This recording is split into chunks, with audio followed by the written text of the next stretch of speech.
السلام مشاهدين، وكنسلم عليكم كاملين وغنصايب معكم هذه الاكله البسيطه.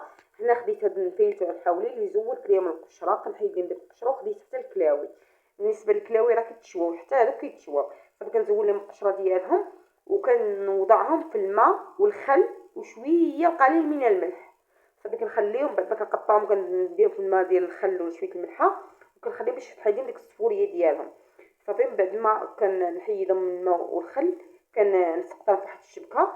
وصافي هنا خديت الثومه اللي حكيت واحد 3 الفصوص ديال الثومه، وخديت واحد شويه زيت الزيتون، وخديت هنا العصير ديال الحامض مصير. الا ما كانش الحامض مصير ضيفوا عليهم عصره ديال الحامض، وغادي نشحرهم مزيان في زيت الزيتون والثومه باش تحيد لك الصفوريه، وعصره ديال الحامض وشويه سكينجبير، وكنديهم يتشحروا مزيان عفوا ديال الحامض. بالنسبه لعصير الحامض الا ما كانش عندكم مصير ديروا عصير العادي. صافي كنديرهم يتشحروا، كنسد عليهم من الفوق وكنخليهم يتشحروا مزيان مزيان حتى باش تحيد منهم ديك الصفوريه مع الثومه وداك الشيء، راكم عارفين غتحيد منهم الصفوريه دابا. صافي كنخليهم يتشحروا مزيان وكنسد عليهم. وانا خديت البصله، 2 بصلات اللي قطعتهم رقيق كما كتشوفوا، واحد الحبه ديال مطيشه هانتوما كنقطعهم رقيق على هذا الشكل كنشلطهم.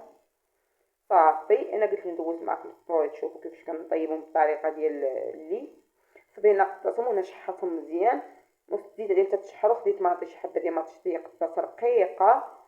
صافي هنا وضعت شويه المعدنوس مقطع، درت شويه سكينجبير، درت الخرقوم، درت التحميره، درت الابزار، درت الكمون، درت شويه القزبر يابس طحون كنديرو باش كتحيد لنا ديك التفوريه.